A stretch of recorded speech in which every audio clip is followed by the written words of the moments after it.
For what purpose does the gentlewoman from Guam rise? Mr. Speaker, I move to suspend the rules and pass H.R. 1053 as amended.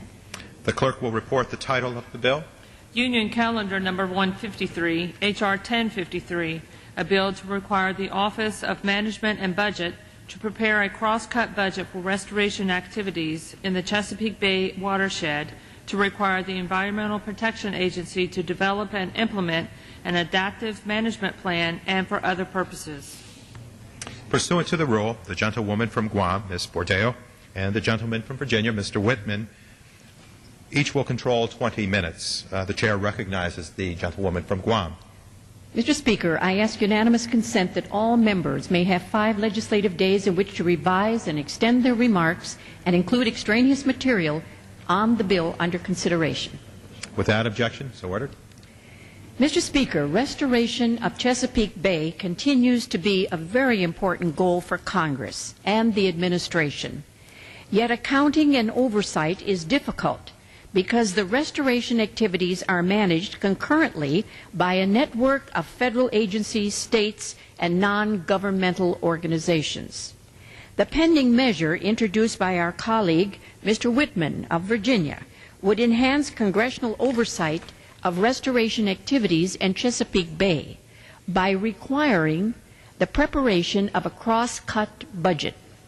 It would also require the Environmental Protection Agency and other partners to develop and implement a comprehensive adaptive management strategy for restoration activities to ensure the best available scientific information is incorporated. So I ask members, Mr. Speaker, to support H.R. 1053, and I reserve the balance of my time. The gentlewoman reserves. The gentleman from Virginia. Mr. Speaker, I yield myself such time as I may consume. The gentleman is recognized. Thank you, Mr. Speaker. I would personally like to thank, first of all, Chairman Rahal, Ranking Member Hastings, Mr. Brown, and Mrs. Bordallo for working with me to bring this legislation to the floor. I am honored to represent Virginia's 1st Congressional District.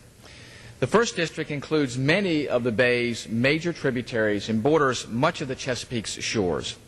Improving the health of the Bay is a priority to me and many of my constituents, and I think most members of Congress. As members have heard on a number of occasions, the health of the Chesapeake Bay is in trouble. While the states and federal government continue to fund restoration activities, the news has not been getting much better. It is time we reevaluate our efforts and determine if we can get better results from federal and state expenditures. I offered H.R. 1053, the Chesapeake Bay Accountability and Recovery Act, to address these issues and help move forward Bay cleanup efforts. H.R. 1053 would implement and strengthen management techniques like cross-cut budgeting and adaptive management to ensure that we get more bang for our buck and continue to make progress in Chesapeake Bay restoration efforts. Both techniques will ensure that we're coordinating how restoration dollars are spent and making sure that everyone understands how individual projects fit into the bigger picture. That way, we're not duplicating efforts, wasting money, or working at cross purposes.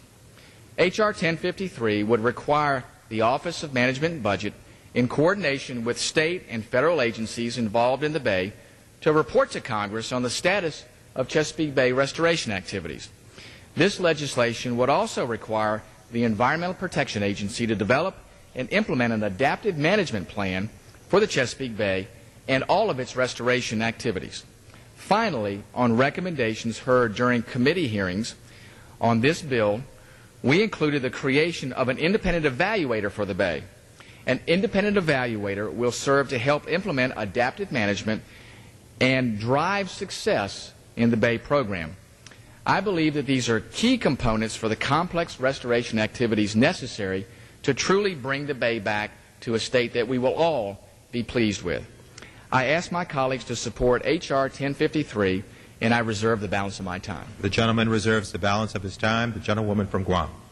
Mr. Speaker, I yield to the gentleman from Maryland, Mr. Sarbanes, such time as he may consume. The gentleman is recognized. Thank you, Mr. Speaker. I want to thank Chairperson Bordallo again for yielding to me. I want to urge my colleagues to support H.R. 1053, Congressman Wittman's bill. I'm a co-sponsor and proud to be one. This is a good way of bringing more of a comprehensive perspective to our efforts on behalf of the Chesapeake Bay. As many have mentioned, we're talking about the Bay, we're talking about a watershed with a tributary system that originates in 6 states and the District of Columbia, all flowing into the Chesapeake Bay. So we've got a lot of geographic areas to manage and link together, as well as numerous organizations, governmental and non-governmental organizations, citizens organizations, educational organizations that are all working on the same goal. There's only benefit that can be had when you bring this cross-cutting perspective in terms of the dollars that are spent, and I want to congratulate Congressman Wittman for bringing that kind of discipline to the overall program. I also just wanted to emphasize the adaptive management strategy, because in a way this dovetails very nicely with the bill we just spoke about regarding reauthorization of the NOAA office. And the reason is that what adaptive management strategies are all about is recognizing that you can't adopt a certain strategy to deal with the health of the Chesapeake Bay and then just put it on a course that never changes.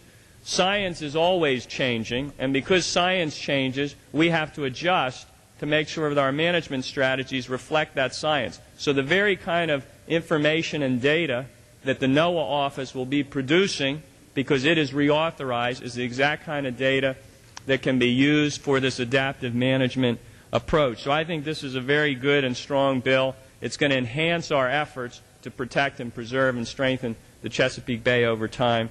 I congratulate Congressman Wittman for his efforts, and I urge support of the bill, and I yield back to Chairperson Bordallo. The gentleman yields back. The gentleman from Virginia.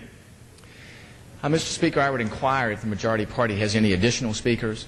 Gentlewoman from Guam. Mr. Speaker, I have no additional requests for time and would inquire of the minority whether they have any additional speakers. Gentleman from Virginia. Mr. Speaker, we have no additional speakers, and with that I yield back the balance of my time. Gentleman yields back. The gentlewoman from Guam.